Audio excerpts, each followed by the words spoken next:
Hi, good morning everyone. So my name is Alfred. I'm the team leader of BarrelPro Ironworks. So now we will do a short demo on how to assemble and disassemble this yakitori grill. No, we have our own yakitori grill that we use in our workshop every time we want to do quick grilling, no, or we're going outside for outings, a beach, and even picnic and camping. This is what we usually or normally bring with us because it doesn't take much space doon sa ating sasakyan and madali siyang i-assemble, madali din siyang i-disassemble, no?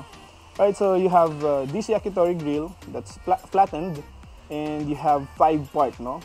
So, one front, one at the back, isa sa side, alright, and then isa sa kabila, and then yung charcoal bed niya. Alright, so it's a little bit tricky to assemble it yourself. So, kaya naman, pero if you have someone to help you assemble this, then it will be a lot easier.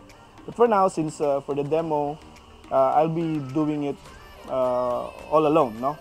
So first that I need to do is insert this. Makikita nyo po yung parang guide na yan. That's a guide rail. They are interlocking, no? Yan po, makikita nyo naman po yan siya. So parang interlocking siya, no? To hold it in place. Alright, so first thing that you have to do, as I've showed you earlier, interlocking siya. Yan. And then, insert the other one, other side. Yan. Okay. So ngayon, nakatayo na po siya. And then, you go ahead with this. No? After that, yung front plate naman po. As you insert the front plate, no? As you insert the front plate po, nakaabang na rin po yung plate natin na pang ilalim. As you can see po, ayan, no? Nakaangat po to, no? Now, i-lift nyo lang po. Please notice my left hand, and then unti-unti nyo po itong baba. Ngayon po, pagka tapat na po siya, then all you have to do, kasi nyo po ito po, ito. Then, baba nyo pong ganyan. Lock na po yung place yan. Hindi na po siya magkakaiwa-iwala. Alright? And then now, you have 8 skewers. Here. Here. This one you can use to put meat, no? Linisin nyo lang po, lagyan ng mantika every time gagamitin. Vegetables, bell pepper, onions, garlic. Yan. So, but of course, that's after you pour po yung charcoal ninyo, no?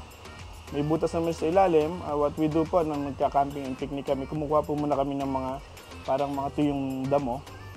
And yun po yung nagiging igniter namin, no? Kinakrample lang namin siya, tapos papatungan ng mga uling, and then yun na po yung igniter niya. And of course, you have cast iron grate. Cast iron grate, just put it on top. When you're using the cast iron grate, it's better to have the skewers on, so malaglag man siya, nakasapo pa rin siya doon sa skewer. Alright?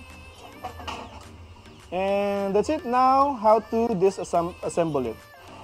Alright, now that you have set, tapos na kayo mag-grill, you let it cool down, no? Ang pag-disassemble naman sa kanya, if you can let it cool down, or kung medyo nagmamadali naman kayo, you can still dismantle it or disassemble it, but just be careful with the embers, no? Alright, ito naman, nakaset lang sa taas yung cast iron grate at nilagay natin kanina. Then you have the 8 skewers. Alright. And then you see, this one, you have to lift this. Yeah.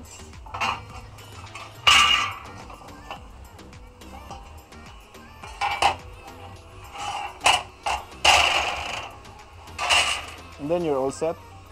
You can bring it back home, no? Or store it somewhere. It will not take that much of a space, no? Thank you very much for watching, and I hope you learned something from this short demo on how to assemble and disassemble our yakitori grill. Thank you, stay safe, and smoke on.